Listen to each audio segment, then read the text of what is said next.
నమస్కారం అండి అందరికీ. నేను మీ లక్ష్మి గుంటూరు. ఈరోజైతే నేను ఒక మంచి వీడియోతో మీ ముందుకు వచ్చానండి. ఆ గుడి నిండా ఎక్కడ చూసినా సొరకాయలేనండి. గోడలకి, తలుపులకి, కిటికీలకి. ఇంతకీ ఆ గుడి ఎక్కడ, ఆ గుడిలో ఉన్న దేవుడు ఎవరు అని తెలుసుకోవాలని మీకు కూడా ఉందా? ఆ గుడి వచ్చి మన చిత్తూరు జిల్లా నారాయణవనం అనే గ్రామంలోనండి. ఆ దేవుడి పేరు వచ్చి సొరకాయల తాత అండి.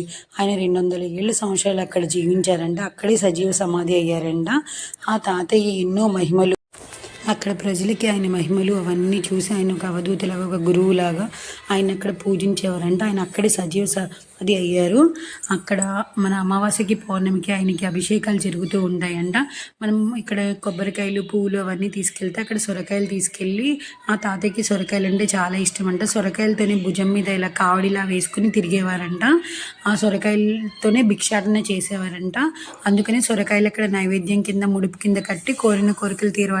సొరకాయలు నైవేద్యం కింద, ముడుపు కింద కట్టి మనకి ఏమైనా కోరికలు కావాలంటే కోరుకొని అక్కడ ముడుపు కింద కట్టి వెళ్తారంట. స్వామికి అక్కడ అభిషేకాలు జరగడం చాలా ప్రత్యేకం. అమావాస్యకి, పౌర్ణమికి ఇలాంటి మనకి తెలియని కొన్ని గుళ్ళు మనకి చెప్తున్న నండూరి శ్రీనివాస్ గారి ద్వారా నాకు ఈ వీడియో తెలిసింది. ఇంకొక యూట్యూబర్ ద్వారా కూడా నాకు ఈ వీడియో తెలిసింది.